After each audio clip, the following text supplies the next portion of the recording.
రుణమాఫీ అంశంలో చేతగాక చేతులెత్తేసిన పార్టీ బీఆర్ఎస్ అన్నారు కాంగ్రెస్ ఎమ్మెల్సీ జీవన్ రెడ్డి. 10 ఏళ్ల పాటు బీఆర్ఎస్ అమలు చేసింది రుణమాఫీ కాదని, వడ్డీ మాఫీ పథకమని మండలిలో జీవన్ రెడ్డి అన్నారు. దేశంలో రుణమాఫీ చేసిన ఏకైక ప్రభుత్వం తెలంగాణ కాంగ్రెస్ ప్రభుత్వం అన్నారు ఎమ్మెల్సీ జీవన్ రెడ్డి. మీరు ఇన్ని అప్పులు చేసినప్పటికీ, ఇలా రాష్ట్రాన్ని అప్పుల ఊబిలో నెట్టినప్పటికీ కూడా ఏదైతున్నదో ఈ ప్రభుత్వం ఇది మేము ఎన్నికలు చేసిన వాగ్దానం అని చెప్పడం లేదు అధ్యక్ష. దయచేసి వాళ్ళు గమనించడం, మొత్తం దేశంలో మా భారతీయ జనతా పార్టీ మిత్రులు కూడా ఇక్కడ ఉన్నారు అధ్యక్ష. వాళ్ళు వివిధ రాష్ట్రాల్లో అధికారులు ఉన్నారు. ఎక్కడైనా వాళ్ళు రుణమాఫీ ఆలోచన చేస్తున్నారు అధ్యక్ష.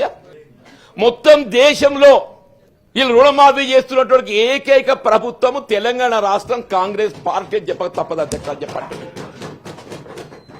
భారతీయ జనతా పార్టీ కదా అధ్యక్ష, ఇదే బీఆర్ఎస్ పార్టీ. మీరు 2 పర్యాలు రుణమాఫీ చేస్తామని చెప్పింది అధ్యక్ష. మీరు చేసింది ఏంటి? విడుదల వారీగా చేసింది అధ్యక్ష. విడుదల వారీగా చేయడంతో ఏమైంది అధ్యక్ష?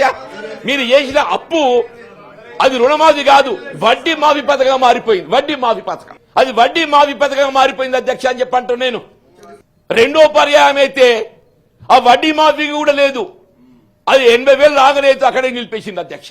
ఇవాళ గ్రహించిండ్రు ఇది మా చేత కాదు, ఇది రాష్ట్రాన్ని పాలించడం, ఈ రాష్ట్రాన్ని పాలించడం మా చేత కాదు, చేసే కాడి చేసిన అప్రూవల్ నెట్టినాం, చేతులు ఎత్తేసింది అధ్యక్ష.